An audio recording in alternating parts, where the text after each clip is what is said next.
안녕하세요. 동숙교회 장동혁 전도사입니다. 오늘 우리는 함께 3월부터 말씀 묵상하게 될 레위기의 말씀에 대해서 함께 살펴보려고 합니다.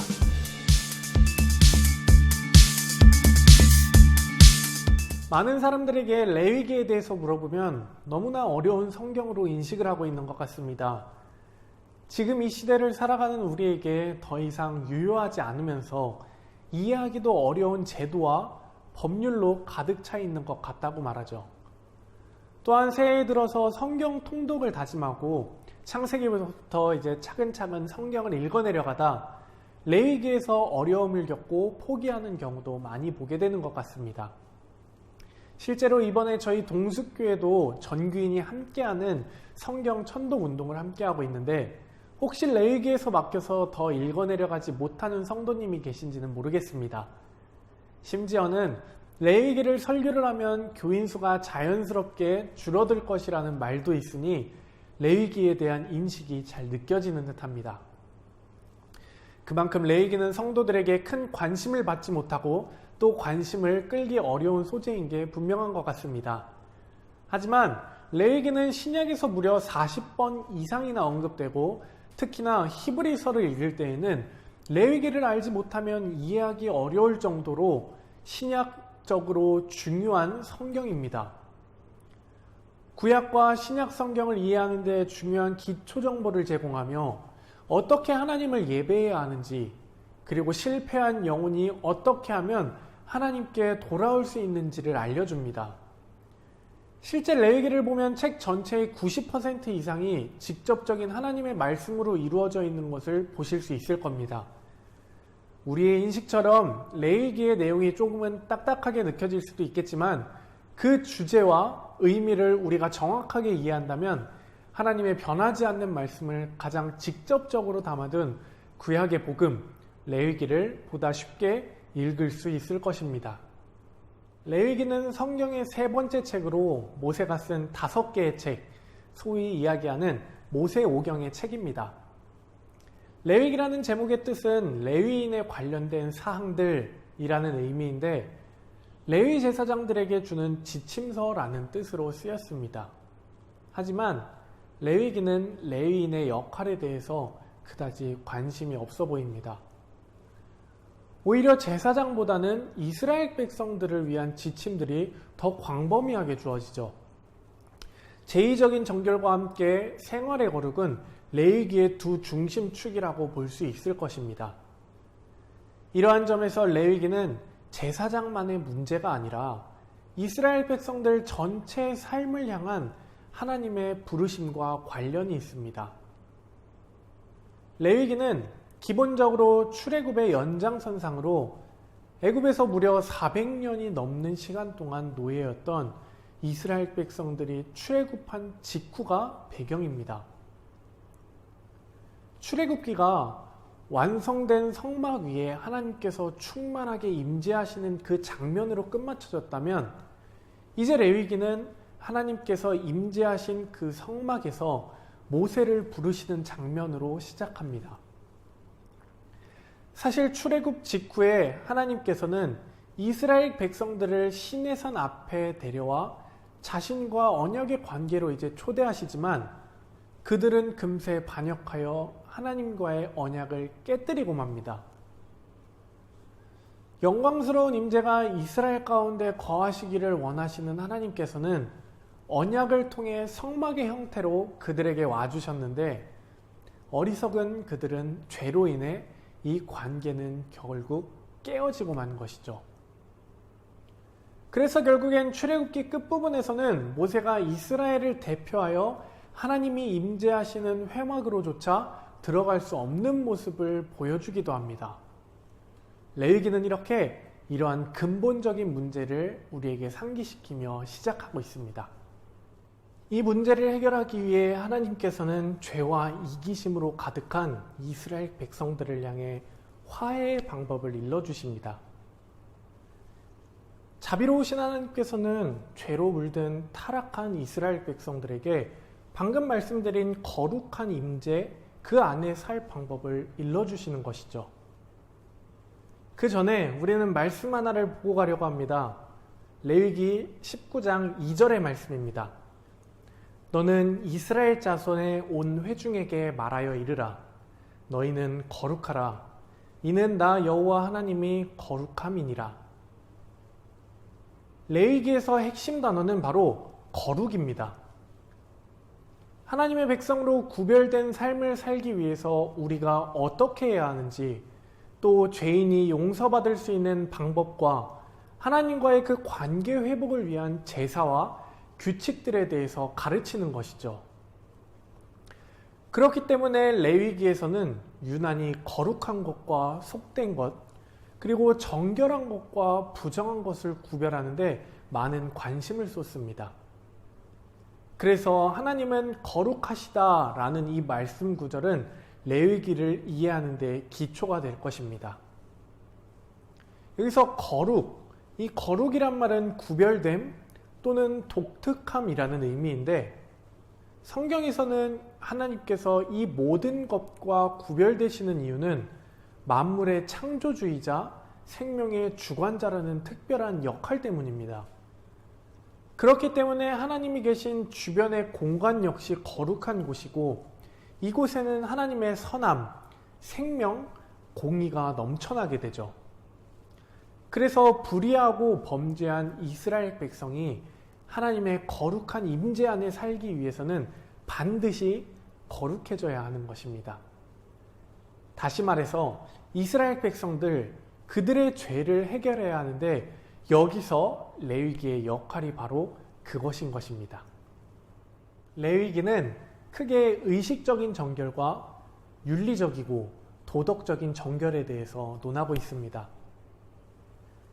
11장부터 15장에 나오는 의식적인 정결과 18장부터 20장에 나오는 윤리적인 정결은 가운데 나타나 있는 16장부터 17장에 나오는 핵심 규례인 대속죄일과 피해 규례를 한가운데 두고 있음을 보게 됩니다. 그러므로 레위기는 16장부터 17장이 중심에 있다고 말할 수가 있죠. 레위기 1장부터 7장이 번제, 소제, 화목제, 속건제, 그리고 속죄제, 이 5가지 제사 제도에 대한 묘사로 연결된다는 것은 의심의 여지가 없어 보입니다. 또한 8장부터 10장은 제사장에 대한 단락이기 때문에 분리를 시킬 수가 있죠. 또 앞서 말씀드린 대로 11장부터 15장은 의식적인 정결을 다루는 단락으로 분류가 가능하며, 18장부터 20장은 도덕적 정결이라는 주제로 묶인다는 점에서 서로 연결이 됩니다. 이것은 레위기 11장 44절부터 45절과 20장 6절에서 내가 거룩하니 너희도 거룩하라 라는 이 명령으로 시작과 끝을 알린다는 점에서 더욱 분명해지죠. 이어서 21장부터 22장은 제사장과 리더십에 대한 주제로 묶이기에 앞서 말씀드린 8장과 10장과 서로 연결이 되며, 절기와 예물에 대해서 이야기하는 마지막 23장부터 27장까지는 1장부터 7장의 제사법과 연결을 시킬 수가 있습니다. 결국 레위기는 이렇게 서로 교차 대칭의 구조를 보여주고 있는데, 이스라엘이 하나님의 임재 안에 거할 수 있는 3가지 방법을 제시합니다. 맨 앞과 뒤에선 이스라엘이 하나님의 거룩한 임재 가운데 행해야 했던 의식을 우리에게 설명하고, 그 다음으로 하나님과 이스라엘의 중재자인 제사장의 역할에 초점을 맞춘 후, 그리고 그 다음에는 이스라엘의 정결함에 대해서 양쪽에서 짝을 이루어 설명을 하고 있습니다. 그리고 마지막 책의 중앙에서는 대속죄일을 통한 거룩의 회복을 설명함으로써 책 전체를 이제 연결하게 됩니다. 그럼 자세히 한번 살펴보도록 하겠습니다. 레위기의 첫 부분인 1장부터 7장은 이스라엘이 드려야 할 5가지 제사의식에 대한 설명인데요. 이 중 2가지, 소제와 화목제는 이스라엘 백성이 하나님께 받은 것에 대해 감사의 의미로 되돌려드리는 상징적인 제사이고, 나머지 세 가지 번제, 속죄제, 속건제는 하나님께 사죄하는 각기 다른 방법입니다. 이스라엘 백성들은 살아있는 동물의 피를 바쳤고 그를 멸하는 대신 용서하기를 원하시는 하나님은 상징적으로 동물을 죽게 함으로써 인간을 속죄해 주셨죠. 즉, 죄를 덮어주시는 겁니다. 이스라엘 민족은 이러한 제사의식을 통해 하나님의 은혜와 공의 그리고 악의 심각성과 그 결과를 항상 기억하게 됩니다. 의식에 대한 두 번째 부분인 23장부터 27장은 이스라엘의 7절기에 대한 것인데요. 각 절기는 하나님께서 이집트 노예였던 이들을 어떻게 구하시고 그리고 광야로 이끌어 약속의 땅까지 인도하셨는지를 이야기합니다. 그들은 절기를 지킬 때마다 하나님과 더 밀접한 관계를 유지할 수 있었으며 자신들이 누구고 또 그들에게 하나님은 누구였는지 또 어떤 은혜를 자신들에게 베푸셨는지를 1년 내내 이제 기억할 수 있었습니다. 이제 이스라엘의 제사장에 대한 내용입니다. 아론과 그의 아들들이 8장부터 10장에서 이스라엘을 대신해 하나님의 임재에 다가가도록 위임을 받고 그 맞은편인 21장부터 22장에서는 제사장이 갖춰야 할 자격에 대해 설명합니다. 제사장은 최고 수준의 도덕성과 의식적 거룩함을 요구받았는데 이는 그들이 하나님 앞에 서는 백성을 그 백성 앞에서 하나님을 대표했기 때문이죠. 아론 가족의 위임식 직후를 보면은 제사장의 거룩함이 왜 그렇게 중요했는지 알 수 있습니다. 그의 두 아들은 하나님의 임재 가운데 지켜야 할 규례를 어긴 벌로 하나님의 거룩한 불에 삼켜 그 자리에서 죽고 맙니다. 하나님의 거룩하심은 순전한 선이기에 이를 거역하고 또 모욕하는 자는 위험에 처하게 되기 때문이었습니다. 그래서 이토록 이스라엘의 제사장과 온 이스라엘 백성의 거룩함이 중요한 건데요. 다음 내용이 이에 대한 설명입니다. 11장부터 15장은 온 이스라엘 백성에게 요구되는 정결의식을, 그리고 18장부터 20장은 도덕적 정결에 대해 설명합니다. 정함과 부정함의 개념에 대해 이야기하는 것으로서 가장 중요한 개념은 하나님은 거룩하시고 또 구별된 분이시라는 것입니다. 그래서 그분의 임재로 우리가 들어가려면 이스라엘도 스스로를 거룩하게 해야 하는데 이를 깨끗하거나 정결한 상태라고 부릅니다. 반면 거룩하지 않으면 그 누구도 하나님의 임재에 접근할 수 없는데 이는 더럽거나 불결한 상태라고 하죠. 이스라엘 백성은 피부병이 생기거나 아니면 곰팡이나 균을 만지거나 시체를 만짐으로써 부정해졌습니다. 이것들은 모두 죽음, 곧 생명의 상실과 관련이 있는데 여기서 중요한 상징이 담겨져 있습니다. 그 누구도 죽음과 접촉하게 되면 그것이 전염되어 부정하게 된다는 말이죠. 죽음이라는 것이 하나님의 거룩과 반대되는 이유는 그분의 본질이 생명이기 때문이고, 그렇기 때문에 부정함은 죄악도 아니고 잘못된 것도 사실 아니라는 것입니다. 이런 것들과 접촉하는 건 일상에서 자연스레 일어나고 부정함도 어쩌면 일시적인 것일 뿐이죠. 이것이 죄이고 잘못된 것은 바로 이러한 죽음과 부정의 상징들을 내 몸에 지닌 채 하나님의 임재로 나아갔을 때 그때 부정한 것입니다. 이러한 것들은 제의적인 정결과 희생제물로만 깨끗하게 될 수 있었습니다. 또한 먹으면 부정해지는 동물도 있었는데요. 왜 특정 동물을 부정하다고 금기하셨는지에 대해서는 아직도 학자들 사이에서 의견이 분분합니다. 위생적 차원, 문화적 금기 등 명확한 설명은 없지만 기본적인 요지는 분명했습니다. 바로 이스라엘 백성은 이와 같은 것으로 하나님의 거룩하심이 자신들의 삶의 모든 영역에 영향을 미친다는 것을 기억할 수가 있었다는 것이죠. 여기에 대칭되는 부분이 이스라엘의 도덕적 정결인데요. 하나님은 이스라엘에게 가나안 민족과 다르게 살라고 요구하셨습니다. 가난한 자를 지나치지 말고 돌보아야 하며 성적으로 매우 순결해야 하며 사회 전반의 정의를 실천해야 한다고 하셨죠.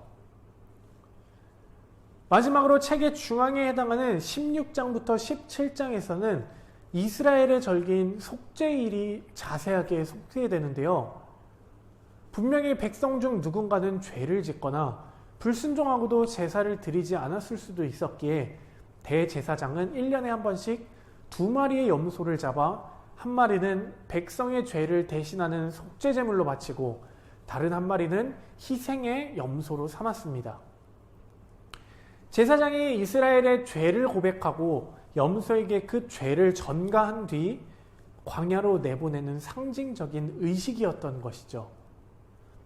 백성의 죄와 그 결과를 없애고 자신과 화목하게 살게 하시려는 그 하나님의 마음이 나타나는 말씀입니다. 이제 레위기의 내용은 모세가 이스라엘에게 언약을 신실하게 지키라고 당부하면서 끝을 맺습니다. 너희가 하나님이 주시는 평화와 풍요의 복을 누리려면 이 모든 율법을 지켜야 한다. 그러나 불순종하여 하나님의 거룩을 더럽히면 그게 재앙, 곧 아브라함에게 약속하신 그 땅에서 추방될 것이다 라는 일종의 경고이자 당부였죠. 레위기 다음 성경인 민수기의 첫 문장을 우리가 보면 레위기가 성경 전체에서 어떠한 역할을 하는지 굉장히 잘 나와 있습니다. 제가 읽어보겠습니다. 여호와께서 회막에서 모세에게 말씀하여 이르시되, 말씀처럼 이제 모세는 이스라엘을 대표하여 하나님의 임재로 나아갈 수 있게 된 것입니다. 바로 이게 레위기가 한 일이죠. 이스라엘의 실패에도 불구하고 하나님은 그들의 죄를 덮을 방법을 제공하시고 자신과 화목을 이룰 수 있게 하셨는데, 레위기의 모든 내용은 결국 이 방법에 대한 내용이었습니다. 레위기에는 가장 두드러지는 3가지 주제가 있습니다. 첫 번째, 앞서 말씀드린 대로 레위기의 가장 두드러지는 주제는 바로 거룩입니다. 거룩은 분리를 통해 우리에게 이루어지는데, 이런 점에서 레위기는 우리에게 지속적으로 거룩과 속된 것, 정결한 것과 부정한 것 등을 구별하는 일에 관심을 가집니다. 거룩은 분명히 하나님께 속한 영역입니다. 하나님만이 온전히 거룩하시며 하나님이 세우신 관계와 질서를 유지해 나가는 일이 거룩한 것이죠. 그렇기 때문에 이 세상에서나 어느 장소에서나 사람의 거룩함은 하나님께 얼마나 접근하느냐에 달려있고, 무엇보다도 하나님께서 거룩을 부여하실 때 나타나게 되는 것입니다. 그러나 반대로 거룩에서 멀어지면 그게 무질서와 거룩하지 못한 모습이 일어나게 되는 것이죠. 신약 성경에서도 보면 거룩과 부정에 대한 언급은 굉장히 많이 나타납니다. 하지만 레위기에서와 다르게 신약에서의 이 거룩은 단순히 의식적이고 예전적인 정결만을 의미하지는 않고 오히려 선과 도덕적 행함을 포함합니다. 예를 들어 구약의 경우 거룩과 부정의 역동적 변화는 접촉을 통해 일어나게 되는데, 거룩과 부정이 만나면 그 거룩이 훼손되는 모습을 보여주죠. 하지만 신약에 이르러 부정은 거룩을 만나 거룩으로 이동하게 됩니다. 이 대표적인 예가 예수님께서 나병 환자를 만지시고 고침을 받고 또 혈루증 여인도 주님을 만남으로써 회복되는 것을 꼽을 수 있겠죠. 하나님의 백성된 그리스도인들은 구약처럼 분리를 통해서 거룩을 유지하는 것이 아니라 세상과 능동적인 접촉을 통해 거룩을 확장시켜 나가야 할 것입니다. 두 번째로 나타나는 레위기의 주제는 하나님의 임재입니다. 이것은 레위기에서 가장 빈번하게 등장하는 주제 중 하나로 하나님께서 이스라엘의 예배 가운데 거하신다는 것이죠. 그들이 드리는 모든 제사와 속죄의식은 하나님 앞에서 행해지는 것이었습니다. 하나님께 올려드리는 모든 화목제물은 모두 하나님께서 흠양하시는 향기로운 예물이었고, 제사를 드릴 때 제사장들은 하나님께로 나아가게 되어 있었습니다. 그러므로 보면 레위기의 모든 이야기는 이 하나님이 중심 주제로 등장하게 되죠. 이것은 예배 가운데 거하시는 하나님께서 이제는 예배뿐만 아니라 이스라엘 백성들의 모든 곳, 삶의 모든 순간에 임재하시는 분이라는 것을 의미했습니다. 그러면서 동시에 우리에게 또 전해주는 듯합니다. 우리의 모든 삶 역시도 하나님의 앞에서의 삶이어야 한다고 말이죠. 결국 하나님은 삶의 모든 영역에서 우리와 함께 하시며, 동시에 우리의 모든 삶은 하나님 앞에서 드리는 또 다른 형태의 예배여야 하는 것입니다. 삶이 예배가 되고 예배가 삶이 되는 전 인격적인 예배자로서의 삶을 레위기는 우리에게 분명히 전하고 있습니다. 마지막으로 두드러지는 레위기의 주제는 제사입니다. 이스라엘에게 있어서 역사적으로 제사 제도는 아주 큰 비중을 차지하는 게 사실입니다.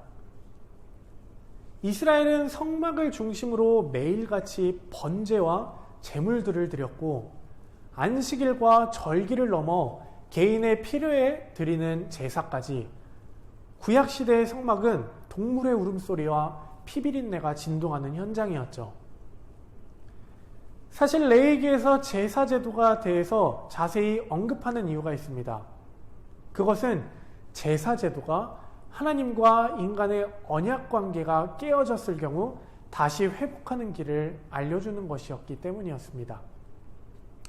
이것은 고대 근동사회에서 보여지지 않던 아주 독특한 모습인데, 고대 사회 어느 경우에서도 약자가 언약 관계를 깨뜨렸을 경우에 그것을 회복하는 방법을 규정해 두고 있는 곳은 없기 때문입니다. 그래서 제사제도 자체가 하나님의 오래 참으심과 자비하심을 잘 드러낸다고 볼 수 있죠. 하나님께서는 우리의 연약함을 미리 아셨고, 깨어진 언약 관계에서 절망하지 않고 다시 아버지 하나님 앞으로 나아가는 길을 우리에게 친히 알려주신 것입니다. 그러나 이 제사는 일시적인 것이기에 영원히 그리고 온전히 드려지는 참된 제물이시며, 제사 자체가 되시는 예수 그리스도를 소망하게 해주는 역할을 하게 해주죠.